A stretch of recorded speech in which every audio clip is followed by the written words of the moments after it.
વરસાદને લઈ વધુ એક અપડેટ સામે આવી રહી છે। કચ્છમાં નલિયા માર્ગ પર આવેલ મંગવાણા રોડ પર પાણી ફરી વળ્યા। વરસાદને પગલે 4 રસ્તા પાસે વધુ પાણી ભરાતા સમસ્યા પણ એટલી જ થઈ રહી છે। વારંવાર રજૂઆત કરવામાં આવી છે, નિકાલની કોઈ વ્યવસ્થા નથી, ગ્રામજનોનો આ આક્ષેપ છે। વરસાદી વહેણના કારણે વાહનો પણ અહીં ફસાય છે। ન માત્ર તે, પરંતુ વાહનો બંધ પણ પડી જાય છે, લોકોને હાલાકી પડે છે। દર વર્ષે આની આ જ સ્થિતિ અહીં જોવા મળે છે, જેના કારણે લોકો પણ ત્રસ્ત થઈ ચૂક્યા છે।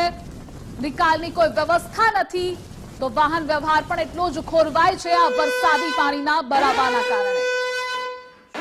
વરસાદને લઈ વધુ એક અપડેટ સામે આવી રહી છે। કચ્છ એટલે કે સરહદી વિસ્તારમાં પણ વરસાદી માહોલ જામ્યો છે, મેઘાવી માહોલ છે। નખત્રાણાના નવી મંજલ ગામની વેનડી નદીમાં નવા નીર આવ્યા છે। જળસ્તરમાં સતત વધારો થઈ રહ્યો છે। નદીઓના અનેક નદીઓ આ વરસાદના કારણે બે કાંઠે પણ વહી રહી છે। નવી મંજલ ગામના ગ્રામજનો સારા વરસાદને લઈ ખુશખુશાલ પણ છે। તો વરસાદ અવિરત રહે તો ડેમોમાં પાણીની આવક પણ વધી શકે છે। અને આજ મુદ્દે સંવાદદાતા કૌશિક છાયા આપણી સાથે જોડાયેલા છે। કૌશિક, સરહદી વિસ્તાર એવા કચ્છમાં કેવો મેઘાવી માહોલ?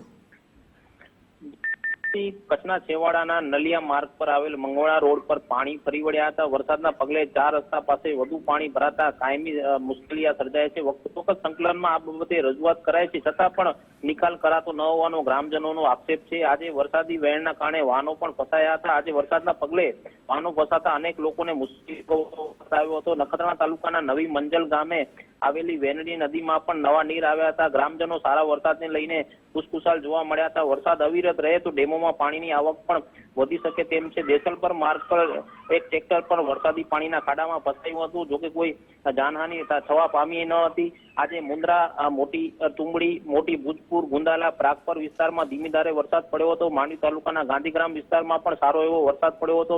છેલ્લા 2 દિવસથી વરસાદ થતા અસહ્ય ગરમી યથાવત રહેવા પામી છે। મોટાભાગના સ્થળોએ બફારો યથાવત રહેવા પામ્યો છે। માંડવી તાલુકાના શેરડી, ગઢસીસામાં પણ વરસાદ પડ્યો હતો। અબડાસા તાલુકાના કોઠારા, નલિયા, અરજણપડ, સાંધવ, વરાડિયા, ગઢવાડામાં પણ વરસાદ વરસતા ઠંડક પ્રસરી હતી। ભુજ તાલુકાના પદ્ધર, કુકમા, મિર્જાપર, સુખપર, માનકુવા, માધાપરમાં પણ વરસાદ પડ્યો હતો। તેની સાથે સાથે લખપત તાલુકાના ભેખડો ગામે વીજળી પડી હતી। વીજળી પડતા એક માલધારી ભેંસનું પણ મોત નીપજ્યું હતું। હજુ એક દિવસ પૂર્વે જ લાકડિયા ગામે વીજળી પડતા 20 ઘેટા વગરાના પણ મોત થયા હતા। પશુઓ પર વીજળીનો પ્રકોપ પણ જોવા મળતો। ભુજ તાલુકાના વડવારા ગામ નજીક બે કાંઠે નદી વહી હતી। વરસાદના પગલે નદીમાં પણ પાણી આવ્યા હતા। તેની સાથે સાથે જોવા જઈએ તો અંજાર, આદિપુર, ગાંધીધામ અને ભચાઉ અને રાપર સહિતના વિસ્તારોમાં હાલ વરસાદ પડી રહ્યો છે। જી કૌશિક, માહિતી બદલ આભાર આપનો।